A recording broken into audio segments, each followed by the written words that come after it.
ഞാൻ അങ്ങയുടെ മക്കൾക്ക് വേണ്ടി പ്രാർത്ഥിക്കുന്നു.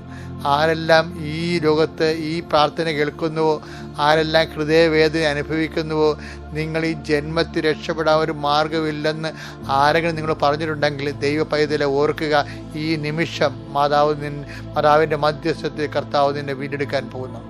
നിന്റെ തിരുമുറുവാർന്ന് വലത് കർത്താവ് മക്കളെ ആശീർവദിക്കാൻ പ്രാർത്ഥിക്കുന്നു.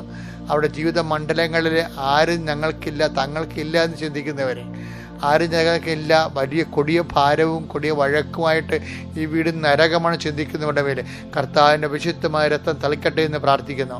എൻ്റെ കർത്താവിൻ്റെ വിശുദ്ധമായ രക്തം തളിച്ചുകൊണ്ട് നിൻ്റെ കഴിവിനേക്കാളുപരി സമാധാനം, നീ ഏത് ഭവനത്തിൽ പ്രവേശിച്ചാലും ആ ഭവനത്തിന് സമാധാനം ആശംസിക്കാൻ പറഞ്ഞ കർത്താവിൻ്റെ ആശ്വാസത്തിനും ആഹ്വാനത്തിനും അധികാരത്തിൻ്റെ അടിസ്ഥാനത്തിൽ ഞാൻ അങ്ങയുടെ മക്കൾക്ക് സമാധാനം ആശംസിക്കുന്നു.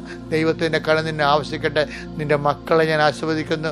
ഈ ആസ്വാദം കേൾക്കുന്നവരും ആസ്വാദം കിട്ടുന്നവരും അനുഭവിക്കുന്നവരും അവരുടെ ജീവിതത്തിൽ ഇന്ന് അത് ഹൃദയത്തിന് അവർക്ക് ബോധ്യപ്പെടാൻ വേണ്ടി ദൈവത്തിൻ്റെ കരുണ ആവശ്യം. പരിശുദ്ധമ്മ ദേവമാതാവ്, എല്ലാ വിശുദ്ധന്മാരും മാലാഖമാരും രക്തസാക്ഷികളും എൻ്റെ കർത്താവിന് ഉന്നതമായ നാമത്തിൽ നിങ്ങൾക്ക് വേണ്ടി മധ്യസ്ഥം വഹിക്കട്ടെ.